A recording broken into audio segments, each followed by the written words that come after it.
É a primeira CPI que tu participa? Olha, eu sou escolado nessa história, viu?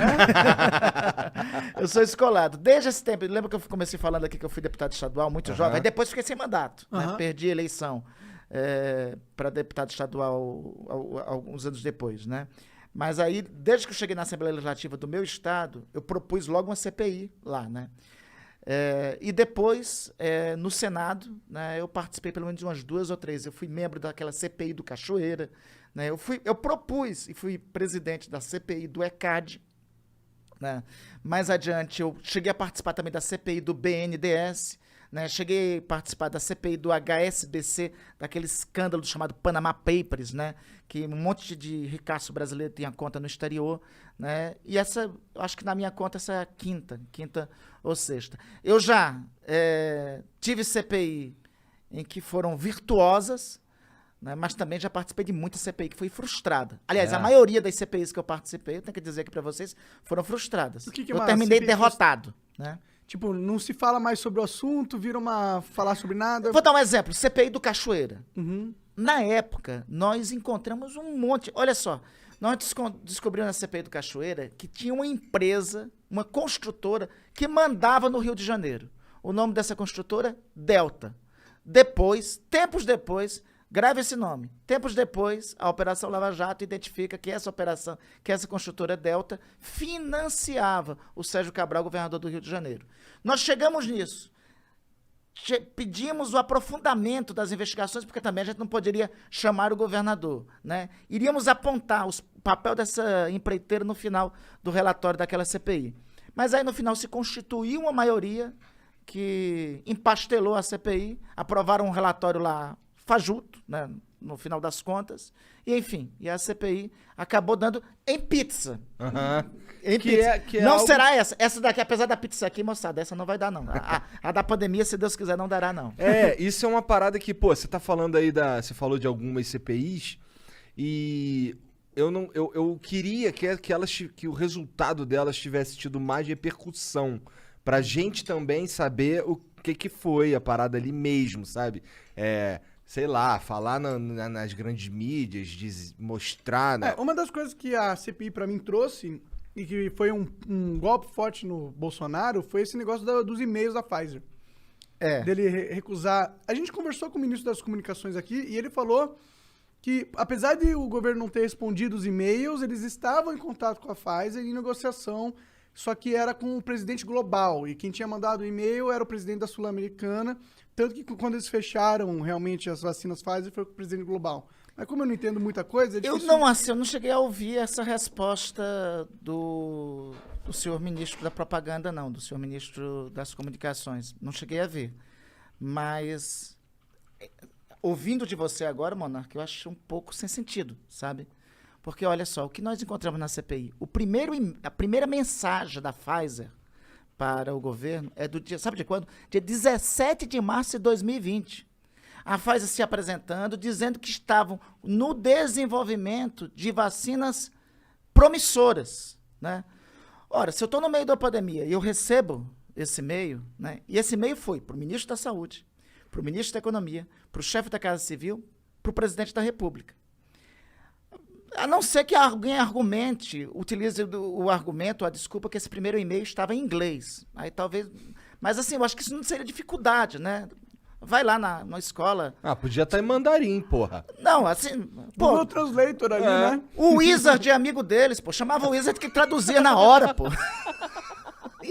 Chamava o Wizard. Chamava o Wizard lá e ele já resolvia. Mas enfim, teve esse primeiro e-mail. Depois desses, Igor e Monark se seguiram 101, quer dizer, esse, outro 100. Foram 101 e-mails. E sabe por que assim, não bate muito essa resposta do nosso colega ministro da Propaganda? É porque é o seguinte, olha só. No momento que o governo estava negando sentar com a Pfizer, eles fazem uma reunião com a Precisa, que era intermediária de uma outra vacina, de uma vacina chamada Covaxin. Aí o governo disse pra gente, não, mas a Pfizer ainda não tinha tido o autorizo por parte da Agência Nacional de Vigilância Sanitária, da Anvisa. A Pfizer teve o autorizo do FDA americano no dia 8 de dezembro. A Covaxin da Precisa até hoje não tem o autorizo. E o seguinte, o governo fez o contrato com a AstraZeneca antes de ter o autorizo também da Anvisa. Então, nada disso era impedimento. Porque a pergunta é, por que antes de fechar o contrato com a Pfizer, o contrato com a Pfizer foi fechado no dia 20 de março. No dia 2 de março, o senhor Pazuello recebe no gabinete do seu secretário executivo, Elcio Franco, recebe uma empresa meio folclórica, uma empresa de importação chamada World Brands. Ela dizia, essa empresa de importação, que ela tinha 30 milhões de doses da Coronavac. Depois, o Sinovac, o laboratório da Coronavac, disse que o único emissário da Coronavac no Brasil é o Instituto Butantan, né? Pois bem, o senhor Pazuello recebeu a World Brands, né, no dia 2 de março. Ela é uma importadora. Nós procuramos o portfólio da World Brands, ela é importadora até de produto erótico, mas não de vacina. Está lá no portfólio dela, é importadora de ração para animais, é importadora de produto erótico, mas para vacina não é. Né? Então, e o contrato com a Pfizer não era assinado. Não foi assinado, recebeu a World Brands, o governo resolveu conversar.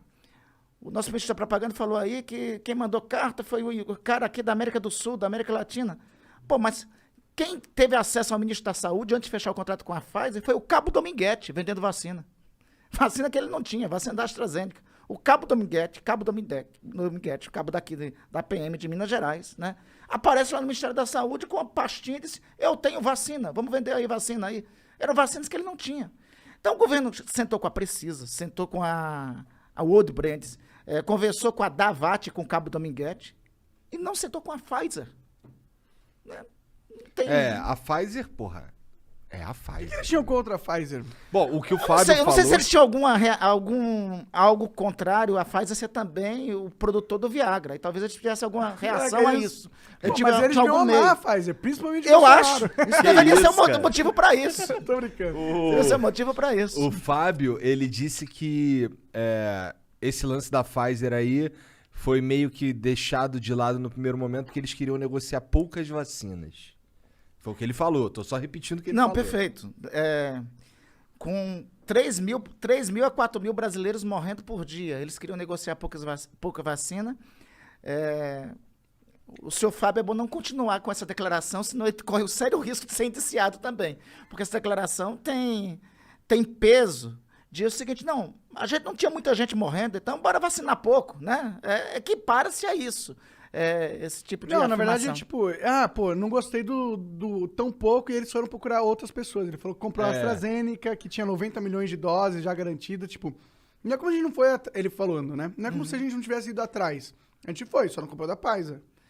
Mas olha, veja só, a AstraZeneca acabou depois, demorando para vir. A Coronavac teve obstáculos também feitos pelo governo para vir. Nós tínhamos que ter tido, desde o ano passado, todas as vacinas. Tínhamos que ter tido aqui Pfizer, Janssen, Coronavac, AstraZeneca, Moderna. Até se a Covaxin fosse valendo, tínhamos que ter a Covaxin também. Tínhamos que ter todas as vacinas. Tínhamos que ter todas elas. Bom, isso é difícil porque de se nós tivéssemos todas as vacinas aqui disponíveis, estudos, e não sou eu que estou dizendo, são estudos científicos, apontam que pelo menos metade dos brasileiros que morreram podiam estar salvos, podiam ter a vida salva. Nós temos tudo para ser um exemplo global de vacinação, Monark. Veja, nós temos um negócio chamado Sistema Único de Saúde. No Sistema Único de Saúde, nós temos o Programa Nacional de Imunizações. Os Estados Unidos não têm isso. O Mandetta falou sobre isso. Os Estados Unidos não têm um Programa Nacional de Imunizações como nós temos aqui. Nós temos o maior sistema público de saúde do planeta.